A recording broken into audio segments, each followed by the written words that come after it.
मुख्य अतिथि राजेंद्र शुक्ल जी को, मध्य प्रदेश के डिप्टी सीएम। सर आप प्लीज मंच पर आइए। सुधीर दीक्षित जी आप प्लीज आप भी मंच पर आइए और हमारे आज के मुख्य अतिथि का बुके देकर स्वागत कीजिए।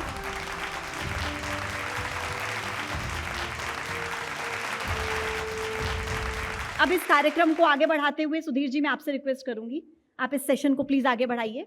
सबसे पहले न्यूज़ 18 में ये जो विशेष कार्यक्रम सुशिक्षा हो रहा है, इसमें उपस्थिति के लिए माननीय उप मुख्यमंत्री डॉक्टर राजेंद्र शुक्ल जी का मैं बहुत बहुत स्वागत करता हूं। आपने अपनी व्यस्तता के बीच इतने बड़े आज संगठन का इतना बड़ा दिन था, उसके बीच आपने समय निकाला, उसके लिए आपको बहुत बहुत धन्यवाद। हम सेशन को शुरू करेंगे, लेकिन उससे पहले मैं बहुत बहुत बधाई देना चाहूँगा और उम्मीद करता हूँ आप सब लोग भी बधाई देंगे कि आज सरकार ने देहदान को लेकर या अंगदान को लेकर बहुत बड़ा फैसला किया है।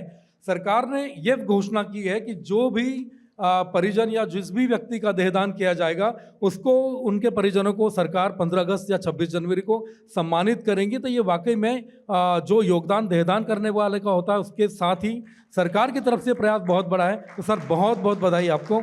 और इसी से सवाल भी मेरा शुरू करते हैं कि देहदान को लेकर सब सम्मानित किया जा रहा है, कैसे ये शुरू हुआ सर? ये सुधीर जी, पिछले दिनों मुख्यमंत्री जी गए थे एम्स हॉस्पिटल में भोपाल में, तो वहाँ पे उन्होंने घोषणा की थी कि जो देहदान करेंगे उनको हम गार्ड ऑफ ऑनर से देंगे पार्थिव शरीर को, और 15 और 26 जनवरी को, 15 अगस्त को उनके परिजनों को सम्मानित भी करेंगे। इसके पीछे उद्देश्य यही था कि ऑर्गन डोनेशन के मामले में अभी मध्य प्रदेश दक्षिण के राज्यों से के बराबरी में नहीं है।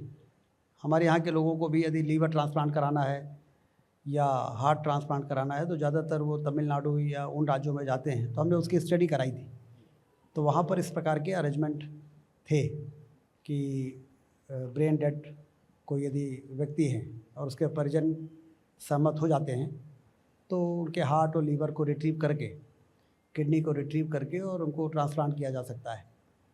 पिछले दिनों आपने देखा होगा जबलपुर में एक ब्रेन डेड व्यक्ति थे, उनके परिजनों ने बहुत संवेदना का परिचय दिया और हार्ट रिट्रीव हुआ और वो एम्स भोपाल आया।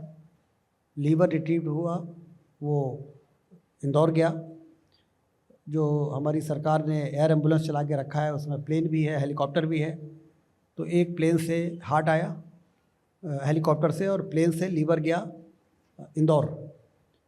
और एयर एम्बुलेंस जो मुख्यमंत्री जी की एक बड़ी इनोवेटिव जो सोच के चलते ये सुविधा शुरू हुई है, उसका इतना अच्छा रिज़ल्ट मिला हमें कि जिस तरीके से वो वीडियो आप लोगों ने यदि देखा होगा तो उसमें जैसे फिल्मों में कोई ऑपरेशन होता है कि हार्ट लेके लोग दौड़ रहे हैं और हेलीकॉप्टर में से उसको ले जा रहे हैं, लीवर प्लेन में इंदौर जा रहा है।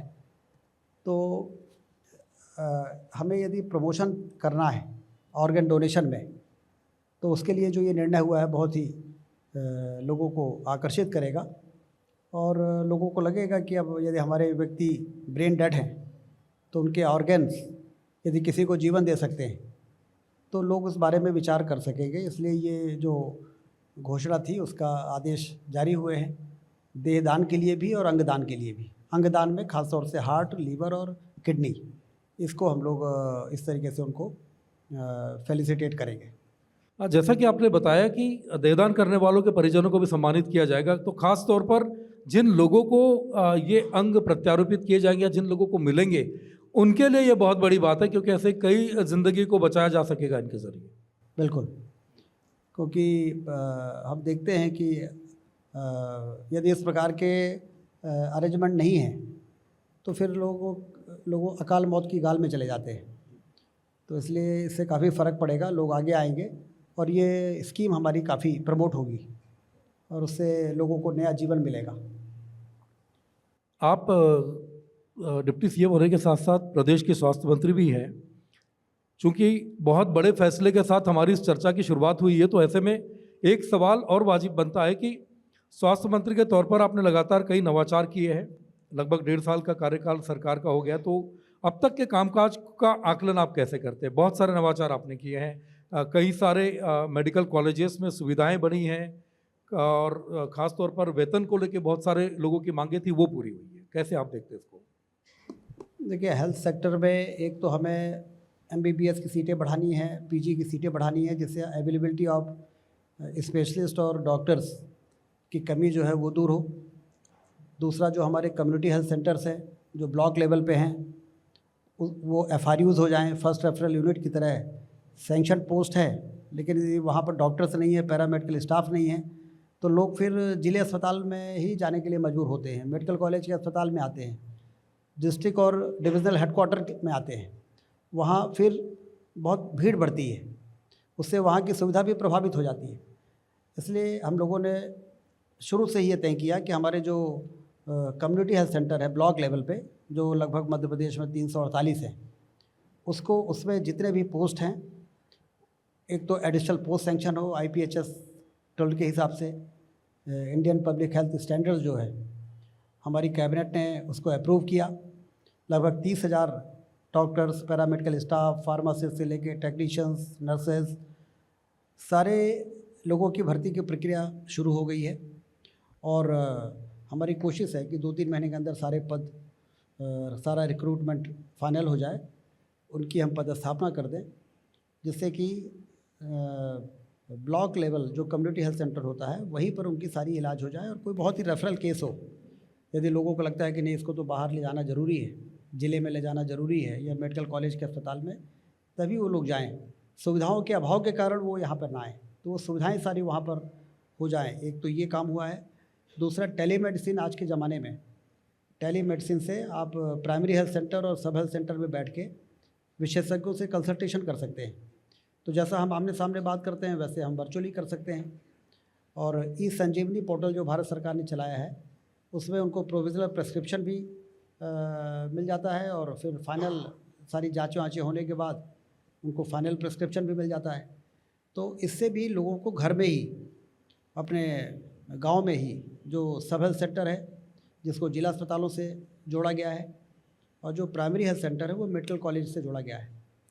बाई एंड लार्ज हमारे जिला अस्पतालों में और मेडिकल कॉलेजेस में विशेषज्ञों की कमी नहीं है, इसलिए उनकी ड्यूटीज़ लगाई गई कि आप इस समय से इस समय तक आप अवेलेबल रहोगे टेलीमेडिसिन सेंटर में, और इस समय से इस समय तक दूसरे रहेंगे, जिससे कि कभी भी यदि उनको कोई कंसल्ट करना चाहे तो कर सकता है। तो ये बड़े क्रांतिकारी कदम है हमारे रूरल एरिया में।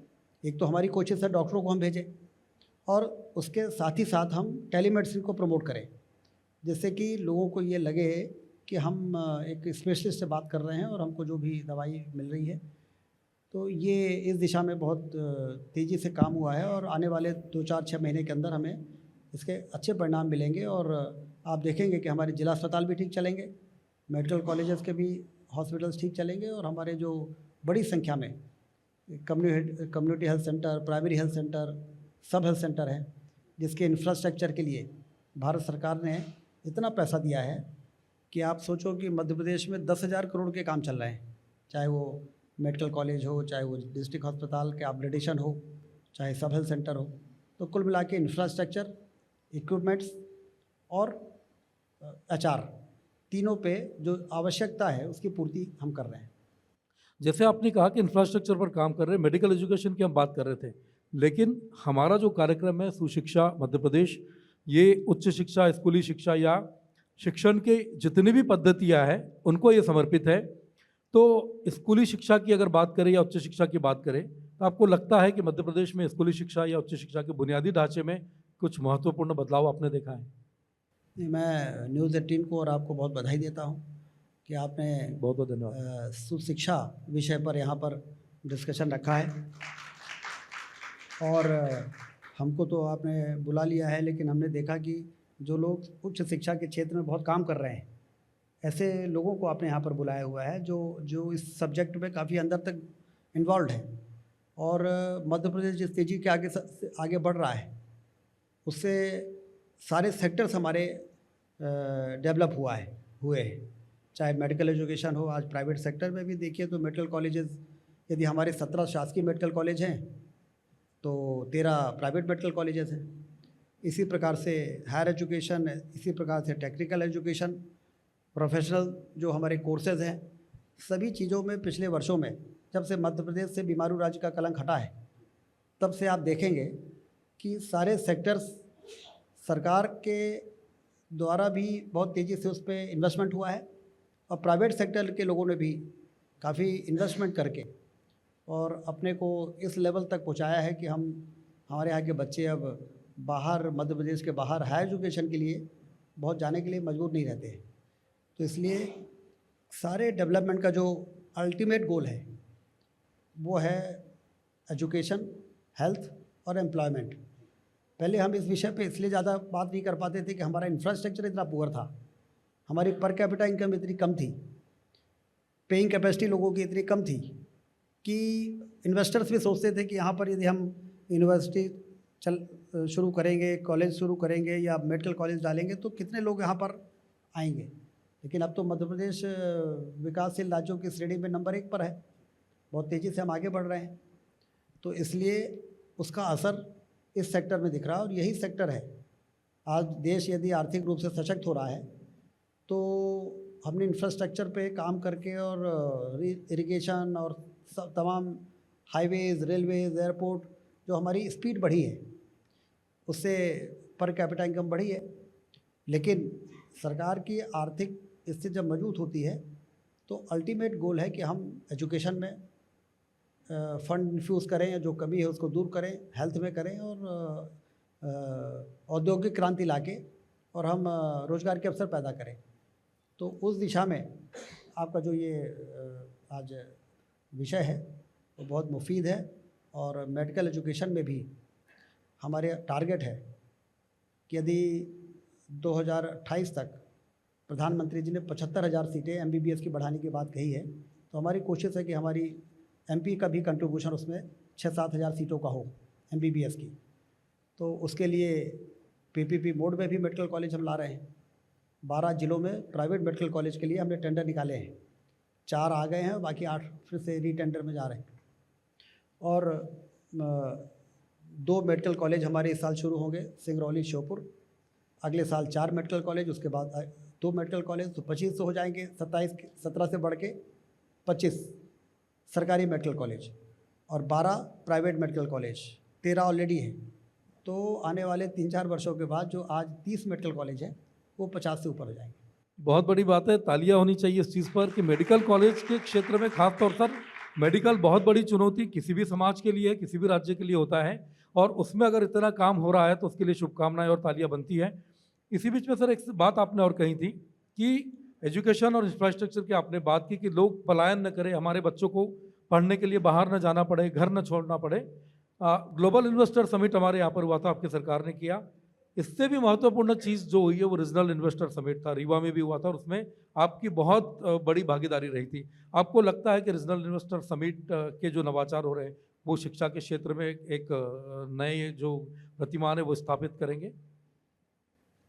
हर सेक्टर में इन्वेस्टमेंट की जो संभावनाएं हैं, गुंजाइश है, वो रीजनल इन्वेस्टर समिट में इन्वेस्टर्स ने जाके बहुत नज़दीक से देखा कि इस रीजन में किस सेक्टर में इन्वेस्टमेंट करने की संभावना है। तो इसलिए जितने भी रीजनल इन्वेस्टर समिट हुए हैं वो बहुत ही सफल रहे हैं। और फिर ग्लोबल इन्वेस्टर समिट में आपने देखा कि 35 लाख करोड़ के इन्वेस्टमेंट के प्रस्ताव आए। इससे ये समझ में आता है कि मध्य प्रदेश में जो हम कहते हैं ना कि मध्य प्रदेश संभावनाओं का प्रदेश है, तो संभावना है तो कितनी है। तो जब ग्लोबल इन्वेस्टर समिट हुआ तो समझ में आया कि मध्य प्रदेश में इतनी संभावना है, अब हमें उन संभावनाओं को धरती पर उतारना है। उसके लिए फॉलोअप है, उसके लिए उनसे बातचीत है, उनकी प्रॉब्लम्स को दूर करना। तो उस दृष्टि से इंडस्ट्री का हुआ था। अब 26-27 जुलाई को रीवा में रीजनल टूरिज़्म कॉन्क्लेव भी हो रहा है जी, क्योंकि हम जानते हैं कि औद्योगिक क्रांति और हरित क्रांति के साथ साथ एक क्रांति और है जिसके आने के बाद फिर गरीबी और बेरोजगारी दूरबीन लेके ढूंढने पर भी नहीं मिलती। तो टूरिज़्म की क्रांति हमारे मध्य प्रदेश में उसका बहुत पोटेंशियल है। ये नेशनल पार्क्स हैं, वाटरफॉल्स हैं, धार्मिक टूरिज़्म के हमारे यहाँ बहुत बड़े केंद्र हैं। तो उन सारे चीज़ों के लिए रीजनल लेवल पे मुख्यमंत्री जी ने तय किया है कि हम 3 जगह रीजनल टूरिज़्म कॉन्क्लेव करेंगे। तो जो असर आपने रीजनल इंडस्ट्रियल कॉन्क्लेव में देखा, उसी प्रकार से आप देखेंगे रीजनल टूरिज्म कॉन्क्लेव में भी लोग आएंगे, इस सेक्टर के ट्रैवल एजेंट आएंगे, टूर ऑपरेटर्स आएंगे, और वो लोग एक बार यदि हमारे फोल्ड में आ गए तो टूरिस्ट को लाने के एक्सपर्टीज़ है उनकी कि यदि दुनिया का एकमात्र वाइट टाइगर सफारी देखना है तो रीवा चलो, वहाँ पर आपको न सिर्फ वाइट टाइगर मिलेंगे बल्कि तमाम तरह के वाइल्ड लाइफ के एनिमल्स मिलेंगे। अब तो चीते भी भारत में सिर्फ मध्य प्रदेश में हैं। चीते यदि कहिए तो हमारे मध्य प्रदेश में है, और नेशनल पार्क हमारे यहाँ है, वाटरफॉल्स हमारे यहाँ है शानदार। अब हमारे यहाँ के रीवा में पूर्वा वाटरफॉल को आप देख लीजिए तो नियाग्रा फॉल आपको लगेगा कि उससे भी बड़ा ये वाटरफॉल है। तो सवाल है कि हमारे पास हमारे प्रोडक्ट अच्छे हैं लेकिन हमारे रैपर्स उतने अच्छे नहीं हैं। तो मुख्यमंत्री जी के नेतृत्व में जो प्रयास हो रहा है उसमें शो केसिंग जो मध्य प्रदेश की है, संभावनाएं वो जितनी प्रचुर मात्रा में है, उसकी ब्रांडिंग यदि होगी तो निश्चित रूप से टूरिज़्म के मामले में भी हम बहुत आगे जाएंगे। जैसे महाकाल में आपने देखा होगा कि पूरे देश में सबसे ज़्यादा फुटफॉल टूरिस्ट का महाकाल लोक बनने के बाद मध्य प्रदेश महाकाल उज्जैन में हुआ है। तो इस प्रकार से हमें प्रयास लगातार करते रहना है।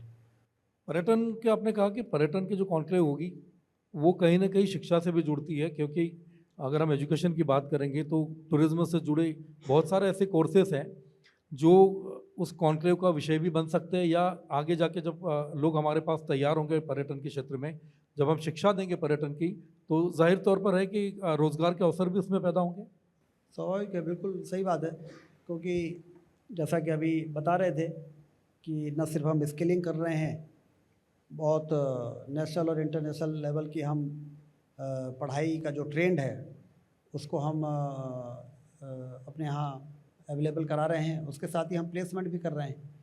तो आजकल हम देखते हैं कि कई प्लेसमेंट प्रोग्राम में हम गए हैं तो सैकड़ों की संख्या में बच्चे वहाँ पर उनको रोज़गार पत्र दिए जाते हैं।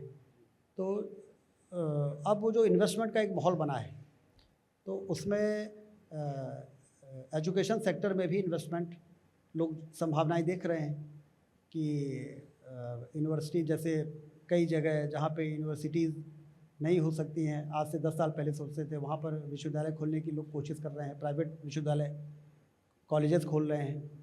तो कुल मिला के जो मैंने आपसे शुरू में कहा कि मध्य प्रदेश एक वाइब्रेंट स्टेट के रूप में अब उभर के सामने आया है। यहाँ पर आम आदमी की पेइंग कैपेसिटी इसलिए बढ़ रही है क्योंकि इरिगेशन का नेटवर्क जो 7 लाख था वो 50 लाख हुआ और 50 लाख से अब 1 करोड़ होने वाला है, 1 करोड़ हेक्टेयर।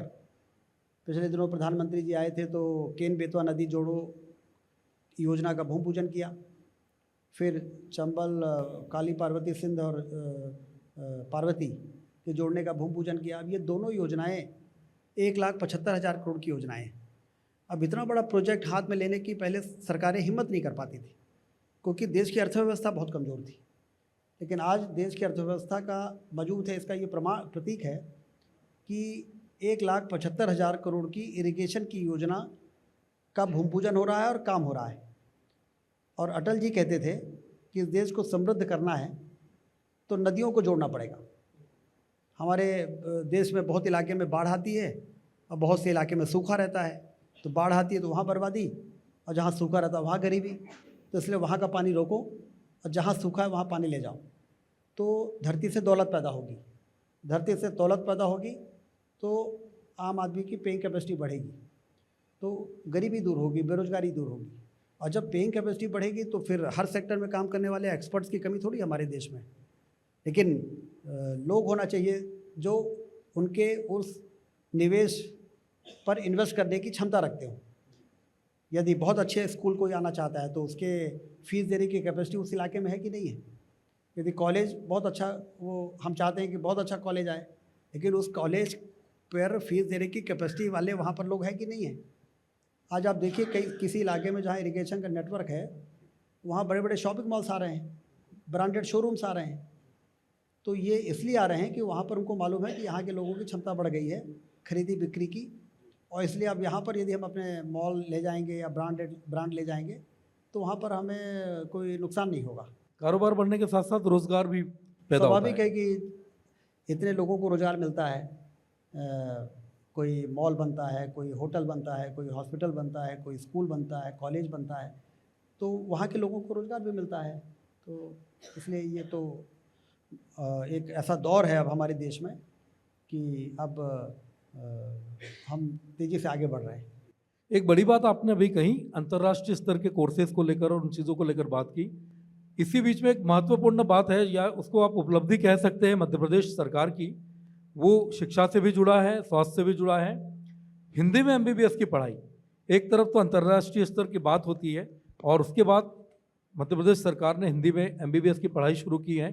कैसा इसको आप देखते हैं, इसको किस तरीके से लोगों का फीडबैक इसको मिल रहा है? ये बहुत बड़ी बात है, क्योंकि हिंदी में अगर डॉक्टर पढ़ना चाहे, कई ऐसे लोग हैं जो नहीं जाना चाहते या अंग्रेजी जिनकी कमज़ोर होती है, जबकि मेडिकल को ये माना जाता था कि बहुत टफ विषय है, उसको आपने आसान कर दिया। इसमें तो वास्तव में हमारे जो भारत सरकार के गृह मंत्री आदरणीय अमित शाह जी को धन्यवाद देना चाहिए।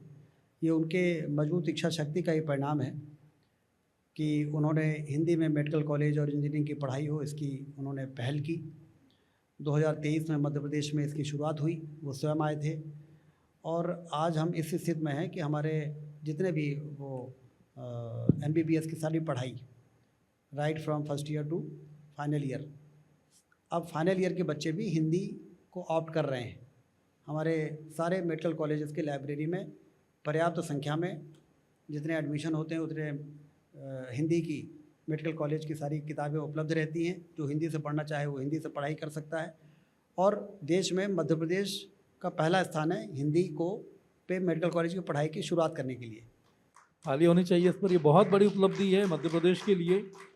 और कई राज्यों के बारे में सुना जा रहा है कि कई राज्य इस पहल को अपनाने की कोशिश भी कर रहे हैं या तैयारी भी कर रहे हैं, अपने यहाँ पर आकर स्टडी भी करवा रहे हैं। दूसरे राज्यों को मध्य प्रदेश का उदाहरण दिया जा रहा है कि मध्य प्रदेश ने कर लिया है, अब आप लोगों को भी करना है। तो कुल मिला के हमारी राष्ट्रभाषा हिंदी है और हिंदी को प्रमोट करना हमारी जिम्मेदारी है। आज आप देखिए चाइना इतना डेवलप कर गया, तो कभी चाइनीज़ किसी भी लीडर को या किसी आप देखो वो आपस में चाइना में बात करेंगे, भले आप गए वहाँ पर, इंटरप्रेटर आपको करेगा, लेकिन वो अपने भाषा को छोड़ते नहीं है, उससे एक प्रमोशन होता है। तो हमारे देश में भी इस प्रकार की स्थिति बननी चाहिए।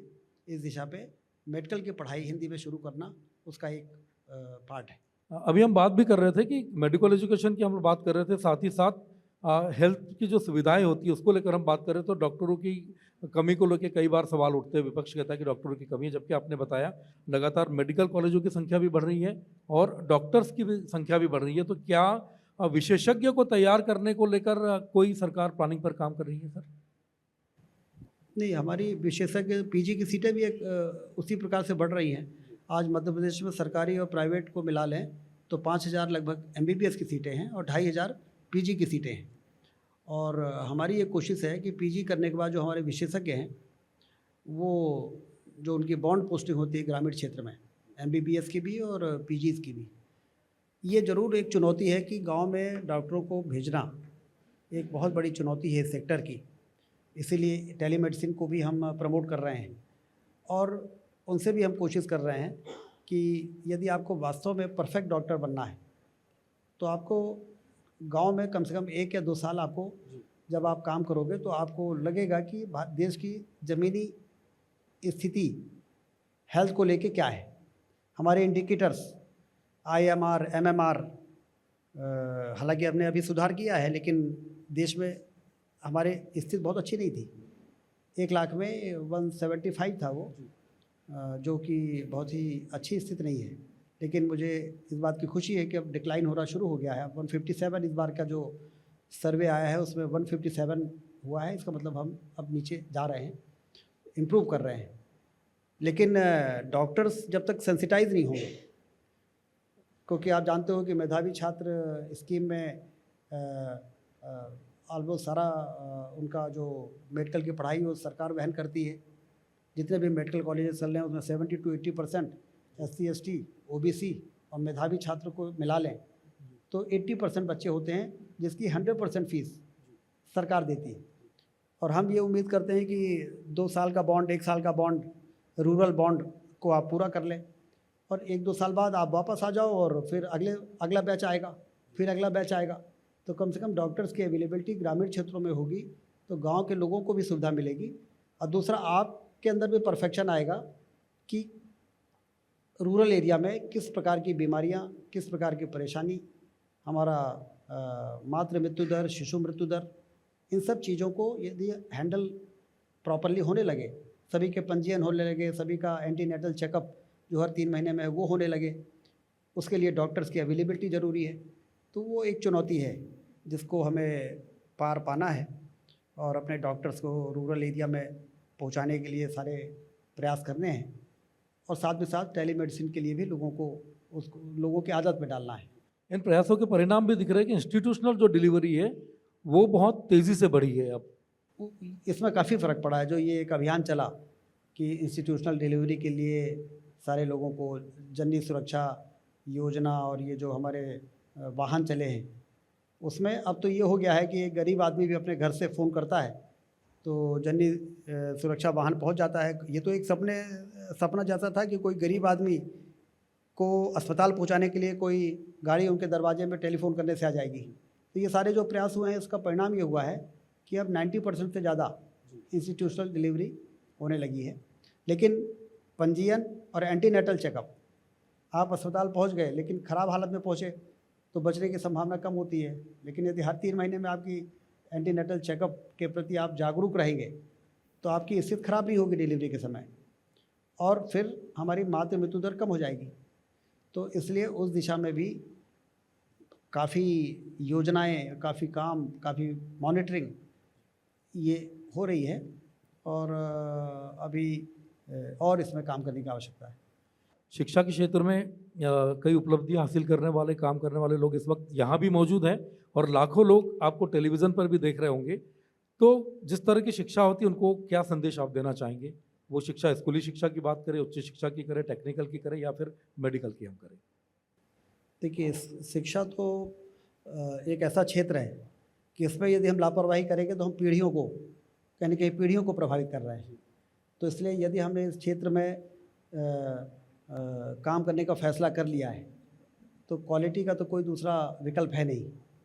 क्वालिटी एजुकेशन और दूसरा एजुकेशन विद कल्चर, संस्कार से भरी हुई शिक्षा। मैं हमेशा कहता हूँ education without culture is like a flower without fragrance, कि बहुत सुंदर फूल है लेकिन उसमें सुगंध नहीं है तो वो किसी काम का नहीं है। उसी प्रकार से यदि कोई शिक्षित व्यक्ति है और उसके अंदर अपने परिवार के साथ साथ सोसाइटी के प्रति और देश के प्रति यदि हमारे अंदर जिम्मेदारी का भाव पैदा नहीं होता तो बड़े पद पर पहुंच भी गए आप तो उससे समाज को क्या फ़ायदा है। कभी कभी हम लोग देखते हैं कुछ लोग बहुत अच्छी पोजीशन में अपनी पढ़ाई के दम पर पहुंच जाते हैं और बेहतर काम करने के लिए रेस्टलेस रहते हैं, उनको लगता है और क्या कर दें। तो ऐसे व्यक्ति जब उस पद पर पहुंचते हैं तो वो एक रिवोल्यूशन लाते हैं। और कुछ लोग ऐसे होते हैं कि पढ़ाई करके बड़े पद पे तो पहुंच गए और फिर सोचते हैं अब हम तो सिक्योर्ड हो गए, अब तो हमारा परिवार सुरक्षित हो गया और वो जिम्मेदारियों के प्रति उतने संवेदनशील नहीं रहते।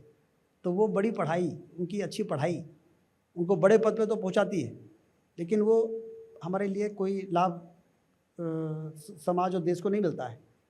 वो एक समस्या बन जाते हैं। फिर आदमी इंतजार करता है ये रिटायर कब होगा।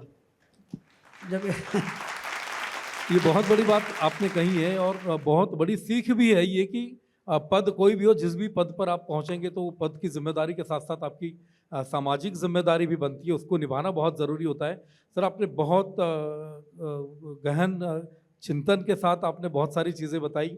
सरकार की इच्छा शक्ति जो काम करने की उससे आपने अवगत कराया और जो मेहनत आप कर रहे हैं वही मेहनत की सीख आपने यहाँ बैठे दर्शकों को और जो टेलीविज़न पर देख रहे दर्शकों को भी दी है। समय निकालने के लिए सर बहुत बहुत धन्यवाद आपका, बहुत बहुत धन्यवाद। आपको धन्यवाद सुधीर जी, नमस्कार।